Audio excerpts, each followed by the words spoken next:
Hey guys, Goldie here, and I'm bringing you guys this summit capture the flag. I'm going to be defending the flag and returning it 6 times as the game. But this is going to be about what I would like to see for perks in Modern Warfare 3. I know some have already been announced that they will not be returning, but this is what I would personally like to see. So they're all in certain tiers, so like tier 1, tier 2, tier 3. And I do want to see a 4th tier come back, which would be kill streaks. So like chopper gun, you'd have special stuff, but that's not necessary, and I didn't add on to that. But what I'm going to talk to you guys about, I'm just quickly going to close the door here. But what I personally think should be perks in this game. So tier 1 would consist of Stomp Power, Flak Jacket, Hardline, Juggernaut, and Ghost or Cold Blooded, whichever you want to call it.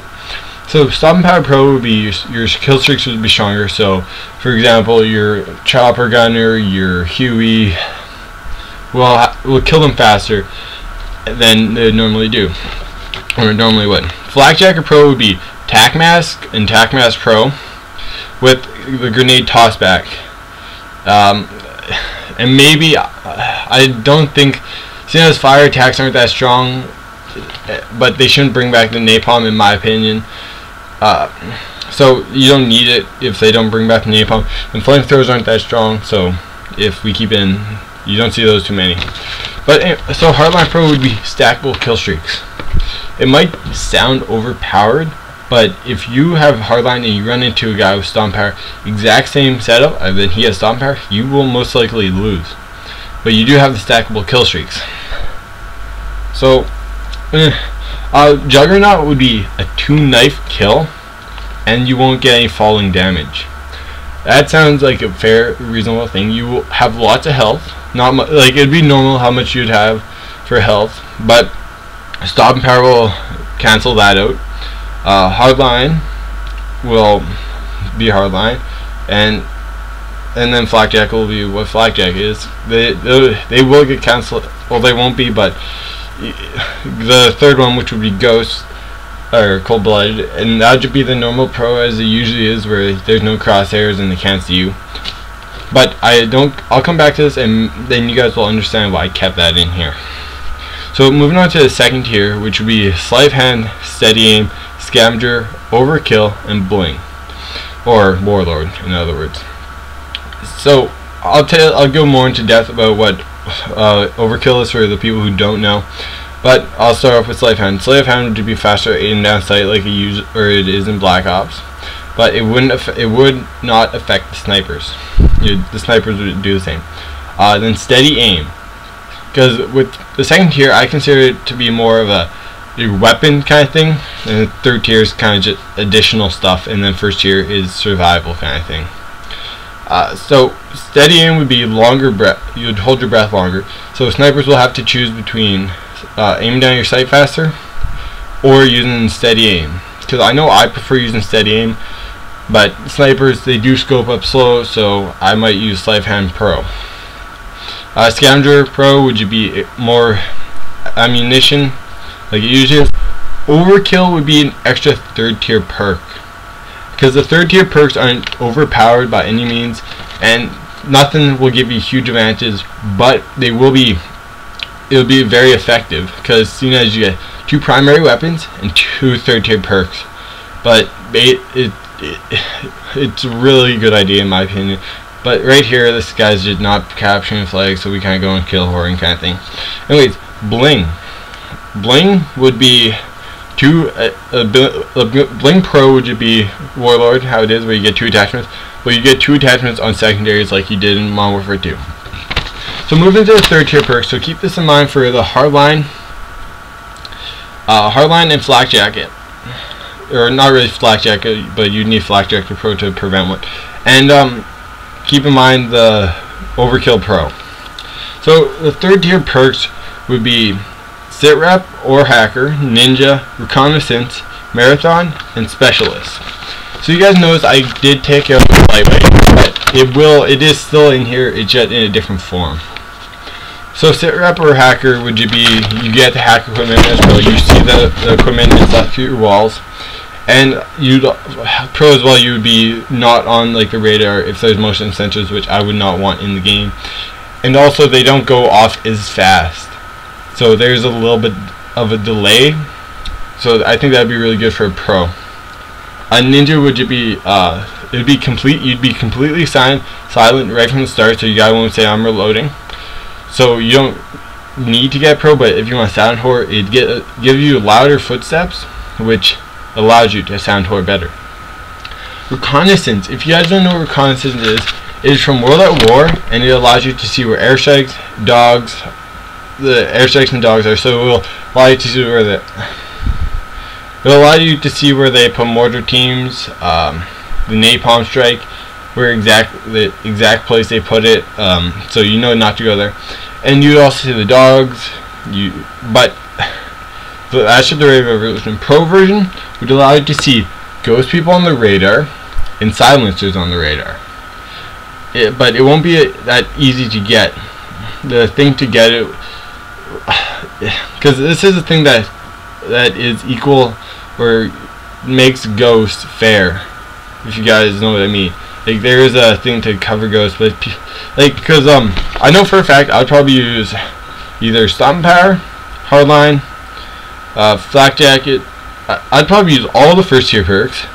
Well, of course I'd use every single perk. I made this up. What am I talking about? But Marathon is your normal Marathon, unlimited sprint right from the start. The Pro version now. The Pro version allows you to run 7 times faster, or 7% faster, which is lightweight. So then you get, because that's how they're going to be set most of the time. If you want to run fast, and here's a triple in 4v4 team tactical. That was pretty nice, I thought.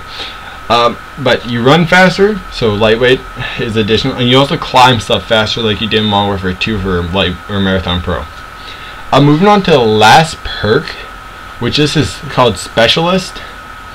And what Specialist is you have extra grenades, so you get 2 tomahawks, 2 semtexes, 2 frags, and the Pro version allows you to have another equipment.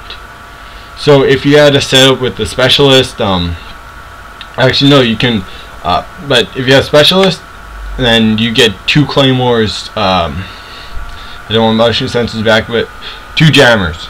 That's a good thing. So that's a perk that I would like to see. Like, it'd be a really good perk in my opinion. So that's about it. But the main class setups which I think I'd have, like Sleight of Hand definitely is a big perk, but to get the extra 3rd tier perk, Overkill will be a important part. But you don't overkill. Once you get pro, you don't have to choose 2 primary weapons, and this is where shotgun primaries come in, because then you can have them also as secondaries. So that gives you an option. I will go into details about like gun classes. I do want to go into maybe in a different video, because there is some stuff I want in this, and there is stuff I don't want in this for sure. But definitely I do probably use Stomping Power, Sleight of Hand, and Ninja. That would be a main class of mine, or Stomping Power, Steady Aim, and Ninja. Like basically all this stuff goes pretty well together. Like if you had Ghost, Overkill Pro, Specialist, or not Specialist, Ninja, and Recon, I think that would be really good setup. But basically if you had Stomping Power, Overkill, Ninja, Marathon, you'd have a really good setup. But the thing is, like, I'm going from a GDB game balance perspective here. I would take a Stomping Power, because that is something that is powerful. I would take a, well, actually no, I wouldn't take those out, because there is a Juggernaut to defend it. But definitely have this. Actually no, we're going to keep in all the 1st tier perks, but definitely we're going to take a, well, because if you guys think about it, Ghost is going to be useless because it's not going to pop up. Hardline is going to be useless, so that's 2. So you're going to want the either Stomping Power, Juggernaut, or Flak Jacket Pro, or Flak Jacket period. But actually, no, Flak Jacket would get taken out. So basically, you'd be down to just 2, which would be the Stomping Power and Juggernaut. So you're going to only run those 2. because Cold-Blooded useless, Hardline useless, and Flak Jacket's out because actually, seeing as Juggernaut's back, Flak Jacket might as well come back. So you can choose 3. You have 3 in the first one. You can basically choose everyone except for Bling or Warlord and Overkill. So you have basically Scavenger, Steady Aim, and Sleight of Hand. So that's 2 out for that one, just like the first one. And the third one, Hacker's useless because there's no equipment. Reconnaissance useless. In a way, like, it's still good if they have silencers. And the game's over here. So yeah. So I'll just finish up here my go blank screen. I went 31-8 if I'm not mistaken. Reconnaissance useless. Specialist isn't useless, but seeing as there's no equipment, the Pro is useless, and Marathon will be useful. So basically, you're down to 2 or 3 again. So there's only going to be a couple set for GBs, but the rest are fair for games. But I might as well end it here. Hope you guys enjoyed this. I might bring weapons or weapon classes I want to see back from Modern Warfare 3, but this is just my opinion. If you guys have different opinions, you leave your comments saying what perks you'd like to see. You can come up with some creative perks, and I might actually switch up my ideas for perks. And give me some vehicle perks if you guys wouldn't mind. See you guys later. Don't forget to follow me on Twitter and like my Facebook page. See you guys later. Bye.